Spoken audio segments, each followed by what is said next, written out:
Welcome back. Graduation season is over for most, and that means we are right in the middle of summer, right? But for some families in St. Paul, a program that helped their families reach graduation will conclude at the end of the season. Now, Sierra Calvi takes us to the capital city to talk about its basic income programs. That's exactly right. Hundreds of families in St. Paul have benefited from the city's universal basic income programs over the past 4 years. But despite some positive results, the future of those programs is uncertain. At Central High School's graduation, parents look on as students look ahead. But every family's journey to the ceremony could be as different as the caps the students don. You gonna listen for Arlana? Yes. For Leandra Estes, that journey came with big tests. Right before the program had started, I was homeless. Leandra was preparing for home ownership, but the tragic passing of her uncle and her brother's battle with lupus forced the family to sell their home. It was difficult, and I'm dealing with all of that while having a graduating senior. That's where St. Paul's Universal Income Pilot comes in. The city launched the People's Prosperity Program with a mix of local and federal dollars in 2020. 2 years later, the city launched its College Boost program, which also sends dollars directly to families with lower income. Giving people flexible cash allows people to make the decisions that they did. Casey Weidrich is the Financial Capability Manager for the city. The city of St. Paul does not plan to continue the Guaranteed Income Pilot or College Bound Boost, and we don't have plans to start up a new pilot. Despite the statistical success of St. Paul's programs, their future is in doubt. So we are working to support other pilots within the state, but also advocating for more funding at the state and at the federal level. St. Paul's Mayor Melvin Carter has been advocating for universal income programs nationwide. But with St. Paul's program set to expire in August, Leandra worries about other families who come across hard times. This is all about our future. This is about our children. This is about the youth of tomorrow. While the future of the funding is uncertain, I'm so proud of you. For Leandra, those dollars meant another diploma in the family. I'm so proud of you, baby.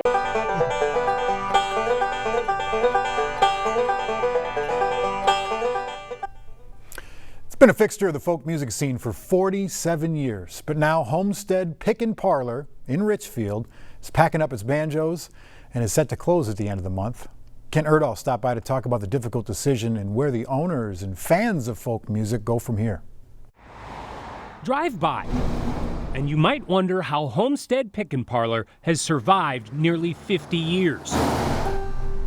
But stop and listen, and you'll understand how it became more than just a hub for American folk music. Anytime I walk in the door, I feel like I'm at home. Co-owner Don Menzel says that with one caveat. I'm not the musician in the family. That title goes to her husband. It was a labor of love from day one. Marvin Menzel's love of the banjo inspired them to open the store in 1979, and his selection, this is a Recording King banjo, soon struck a chord. Bluegrass players love them. And it's been a hotspot for bluegrass players and fans ever since. This has always been my go-to, so much more than a music store. Bluegrass legend Pop Wagner used to teach lessons here and jam regularly when he wasn't on tour. Sit in this room and have a big circle of chairs when there was a little more room in here for that sort of thing. It was cooking. It was cooking. Ooh.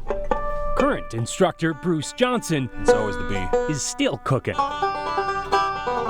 So I could sit and do that all day. Some days I do. He's been working here since the 90s, but been coming here since 1982. It was a Saturday afternoon, and they were having the Saturday afternoon jam, and I walked in and I just saw all these banjos on the wall. And I knew I'd found my people. Been here ever since, really. But neither he nor the store will be here much longer. Sucks. Marv and Don made the difficult decision to close after their new landlord raised the rent. It's always been kind of a marginal business profitability-wise, and it would have not been able to support the new rents. We thought we could convince the landlord to make some other changes, but he had different ideas. Now, generations of customers are coming to grips with sale signs. I don't know where I'm going to go. Probably have to go online or something stupid like that. Man, this is a bomb blast. You'd have to go probably 1,000 miles to find another store that has more than a banjo. They certainly won't have a bunch of mandolins. Mourning is probably the right word. It's like losing your grandfather. That may be, But for Marvin Dawn, it's also a new lease on life. It made a decision that had been very difficult to make a lot easier. We would have just kept going until we both dropped, I think. This isn't the way that they wanted to go out, but if they get to retire now and have some time with their grandkids, what's wrong with that? Besides, home will always be just a banjo away. This music, I think, strikes a chord in everybody. I don't think it's in any danger of disappearing. No, it is not. In addition to all those instruments and gear, Picking Parlor still has shelves full of sheet music. They got CDs and records to sell before they close on July 31st. So if you're interested, hop over. Stick with us. More news and weather coming up after the break.